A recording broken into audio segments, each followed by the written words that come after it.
महाराष्ट्र की सियासत में उथल पुथल मची हुई है। अजित पवार गुट पूरी तरह से बिखरता हुआ नजर आ रहा है।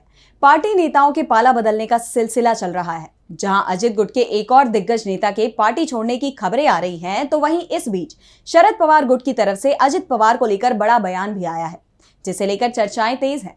तो क्या है पूरा मामला, जानने के लिए देखिए ये रिपोर्ट। महाराष्ट्र में विधानसभा चुनाव से पहले एनडीए को बड़ा झटका लगता दिखाई दे रहा है। लोकसभा चुनाव में एनडीए का समर्थन करने वाली राज ठाकरे की पार्टी महाराष्ट्र नवनिर्माण सेना ने इस बार अलग होकर चुनाव लड़ने का ऐलान कर दिया है। तो अजित पवार की एनसीपी भी एनडीए से अलग होने के संकेत दे रही है।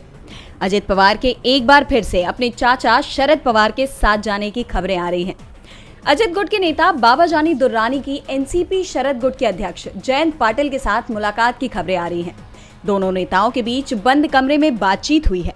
अभी तक ये साफ नहीं हो पाया है कि बाबाजानी दुर्रानी अजित का संदेश लेकर शरद पवार से मिलने पहुंचे थे या फिर वो खुद एनसीपी के दूसरे नेताओं की तरह अजित पवार को झटका देकर शरद पवार की पार्टी में शामिल होने की तैयारी कर रहे हैं। लेकिन कुछ भी हो, एनडीए को झटका लगना तय माना जा रहा है। वहीं अजित पवार गुट के जुन्नार विधायक अतुल बेनके के भी शरद पवार से मुलाकात की खबरें आ रही हैं। बेनके ने तो यहां तक कहा है कि राजनीति में कुछ भी हो सकता है, यहां तक कि शरद पवार और अजित पवार भी एक साथ आ सकते हैं। जिसके बाद बेनके समेत अजित पवार की घर वापसी की भी चर्चाएं तेज हैं।